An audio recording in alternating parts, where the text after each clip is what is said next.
अस्सलाम वालेकुम दोस्तों, dairy farming in Pakistan YouTube और फेसबुक चैनल पे आपको दिल की अथाह गहराइयों से खुशामदीद कहता हूं। कैसे आप सब ठीक हैं? उम्मीद करता हूं कि अल्लाह के फजल करम से आप ठीक ठाक होंगे और आपके माल मवेशी भी अच्छे होंगे। तो दोस्तों, आज आपके लिए 12 ऐसे अहम पॉइंट लेके आया हूं जिन पे अमल करके इंशाल्लाह आप कभी ये नहीं कहेंगे कि आपका जानवर दूध कम कर गया है, या आप कभी ये नहीं कहेंगे कि आपका जानवर दूध पे नहीं आ रहा, या आप कभी ये नहीं कहेंगे कि आपके जानवर की दूध की कैपेसिटी तो बहुत है, नस्ल वाइज तो बहुत अच्छा है, लेकिन वो दूध पूरा नहीं दे रहा। तो ये कुछ अहम वजूहात होती हैं जिनकी वजह से आपका जानवर कभी भी पूरा दूध नहीं देता। तो जब आप इन 12 पॉइंट्स पे अमल करेंगे तो इंशाल्लाह से आप कभी भी ये गिला नहीं करेंगे कि आपका जानवर दूध कम दे रहा है। तो चलते हैं पॉइंट्स की तरफ। शुरू से लेके एंड तक हमारे साथ रहिएगा ताकि आपको मुकम्मल जानकारी हो सके। तो जिन दोस्तों ने अभी तक हमारे चैनल को सब्सक्राइब नहीं किया, जल्दी से सब्सक्राइब कर लें और बेल के बटन को लाजमी प्रेस करें ताकि हमारी न्यू आने वाली वीडियोस आप तक। तो आइए दोस्तों, चलते हैं उन 12 अहम पॉइंट्स की तरफ जिन पे आपने अमल करके अपने जानवरों से बेहतरीन दूध लेना है। तो सबसे जो पहला पॉइंट है वो आपका ये है कि अपने फार्म पर अपने जानवरों को हर उस वक्त पानी की दस्तयाबी को मुमकिन बनाना जिस वक्त आपका जानवर पानी की प्यास को महसूस कर रहा हो, उसको पानी की तलब हो, आपने उसको पानी लाजमी पिलाना है। और सर्दियां हो तो कोशिश आपने ये करना है कि उसको ठंडा पानी बिल्कुल भी नहीं पिलाना। ठीक है, ये हमारा पहला पॉइंट्स हो गया। दूसरा हमारा पॉइंट्स ये है कि अपने जानवर को शदीद सर्दी और शदीद गर्मी के असरात से अपने जानवरों को महफूज रखना। अगर शदीद सर्दी है तो आप कोशिश करें कि अपने फार्म पर इस तरह के इंतजामात करें ताकि आपका जानवर जो दूध वाला है वो शदीद सर्दी को महसूस ना करे। जब आपका जानवर शदीद सर्दी महसूस करेगा तो अपनी जो तवानाई है वो सर्दी से बचने पे खर्च कर देगा, तो फिर वो उस तरह का दूध आपको नहीं दे सकेगा। तो अगर गर्मियां हैं तो गर्मियों में आप कोशिश करें कि ठंडी और हवादार जगह पे बांधें ताकि आपका जानवर बिल्कुल रिलैक्स रहे और गर्मी के जो असरात हैं उनसे महफूज रहे। गर्मी जब आपके जानवर को लगेगी, यकीन ही आपका जानवर दूध कम करेगा। तो चलते हैं तीसरे पॉइंट की जानब। तीसरा पॉइंट ये है कि अपने जानवर के लिए जो बैठने की जगह है वो साफ और उसका नरम होना बहुत जरूरी है। आपका जानवर जब बैठा होगा वो रिलैक्स होगा, वो जुगाली भी अच्छे से करेगा और वो दूध भी अच्छा बनाएगा। आप कोशिश करें कि जो उनके नीचे बैठने की जगह है वो आरामदेह होनी चाहिए, उनको कोई पत्थर वगैरह नीचे से ना तंग कर रहा हो, या आप कोशिश करें कि नीचे मैट अगर बिछा दें तो वो बहुत अच्छी बात है। तो चौथा जो हमारा पॉइंट है वो ये है कि आपका जो गाय या आपकी जो भैंस है उसके आगे, उसके थोड़े से फासले पर या उसके सामने उसका बच्चा जरूर बांधें, खासकर वो जब ताजी सुई हो।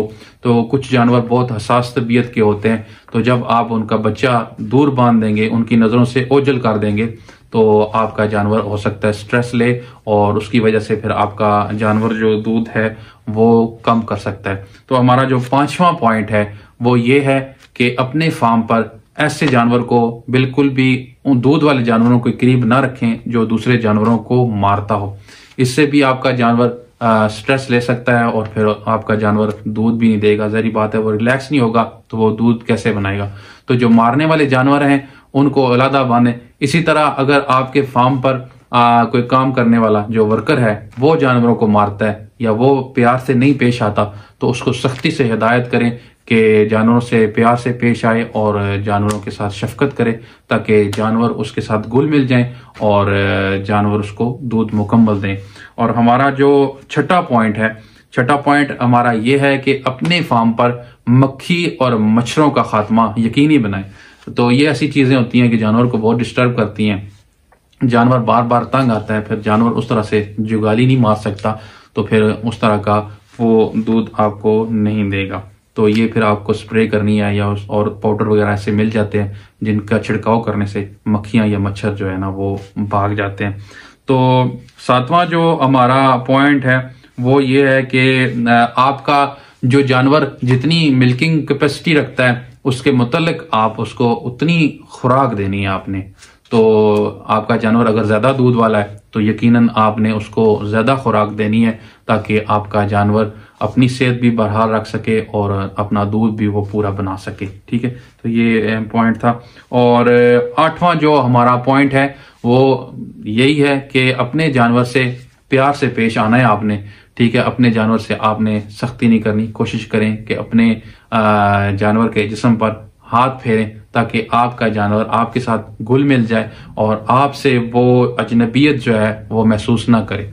ठीक है, ये हमारा 8वां पॉइंट था। तो 9वां जो हमारा पॉइंट है वो ये है कि अपने जानवर को मुनासिब वक्त के लिए जुगाली मारने का टाइम दिया जाए। ठीक है, तो इससे मुराद ये है कि कुछ नए फार्मर हजरात हर वक्त अपनी गाय या भैंस के आगे कुछ ना कुछ खाने के लिए रख देते हैं, तो वो जानवर पूरा दिन वो खाते रहते हैं, उनको जुगाली के लिए मुनासिब वक्त नहीं मिलता। इससे फिर वो आपका जानवर आपको पूरा दूध नहीं देगा। लिहाजा कोशिश करें अपने जानवर को 2 वक्त जो चारा है वो खिलाएं, सुबह और शाम। ठीक है, पेट भर के आप उनको चारा एक ही वक्त खिला दें ताकि वो उनको टाइम मिल सके उनको हजम करने का और दूध बनाने का। ठीक है, उसके बाद हमारा जो 10वां पॉइंट है वो ये है कि अपने जानवरों की खुरलियों में जो चाटने वाला नमक है उसकी दस्तयाबी को यकीनी बनाएं, वो लाजमी रखें ताकि जानवर उसको चाटेंगे। और अगर आपके जानवर में निमकियात की कोई कमी हुई तो वो भी इंशाल्लाह से दूर होगी और आपका जानवर जो है इंशाल्लाह से जुगाली भी अच्छी करेगा और आपको आपका जानवर दूध अच्छा देगा। उसके बाद जो हमारा 11वां पॉइंट है वो ये है कि जानवरों की जो चुवाई है वो आपने नहायत ही अच्छे तरीके से करनी है। कोशिश ये करें कि जो चुवाई करने वाला बंदा है वो एक्सपर्ट होना चाहिए। ठीक है, तो जो एक्सपर्ट बंदा होगा वो अच्छी चुवाई करेगा, उसको जानवर के थनों में कोई तकलीफ महसूस नहीं होगी। बड़ा एक टेक्निक होती है जानवर की चुवाई करने की भी, तो ये आपके फार्म पर जो चुवाई करने वाला बंदा है वो एक्सपर्ट होना चाहिए। ठीक है, इसके बाद हमारा 12वां और आखिरी पॉइंट ये है कि हर 3 माह बाद अपनी गाय या अपनी भैंस की डिवर्मिंग जो है किसी अच्छी डिवर्मिंग की दवाई से लाजमी करें ताकि अगर उसको पेट में कीड़े हैं तो वो दूर हो जाएं। तो ये बहुत अहम पॉइंट था जो मैंने आपको 12वां बताया। तो आजकल जो गब्बन जानवर हैं उनकी भी मेडिसिन मिल जाती हैं, तो जो गब्बन नहीं होते उनकी तो मिल ही जाती हैं इजीली। तो जो गब्बन जानवर हैं उनकी थोड़ी सी एहतियात करनी पड़ती है। कोशिश ये करें कि आखिरी 2 से 3 माह जो रह गए हों अपने जानवरों की डिवर्मिंग ना करें। पहले 2 माह जो होते हैं उसमें भी अपने जानवरों की डिवर्मिंग आप ना करें, बाकी आप इनकी डिवर्मिंग कर सकते हैं, ये बहुत ज़रूरी है। तो अगर आपके जानवरों के पेट में कीड़े होंगे तो आपका जानवर उस तरीके से आपको दूध नहीं दे सकेगा। ठीक है, आपका जानवर कमज़ोर हो जाएगा तो वो फिर अपने दूध पर नहीं आएगा।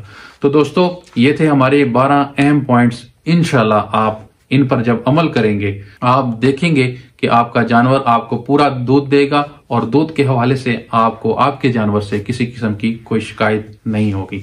तो उम्मीद करता हूं ये 12 पॉइंट्स आपको पसंद आए होंगे। थोड़ा सा टाइम लिया आपका, लेकिन डिटेल से आपको बताया। तो ये पॉइंट्स आपने लाजमी इन पर अमल करना है अगर आप अपने जानवरों से फायदा हासिल करना चाहते हैं। ये नहायत ही अहम पॉइंट है। तो ये थी आज की हमारी वीडियो। उम्मीद करता हूँ आपको पसंद आई होगी। अगर आपको हमारी वीडियोस पसंद आती हैं तो अपनी वाल पे लाजमी शेयर किया करें ताकि और भी दोस्तों की रहनुमाई हो सके।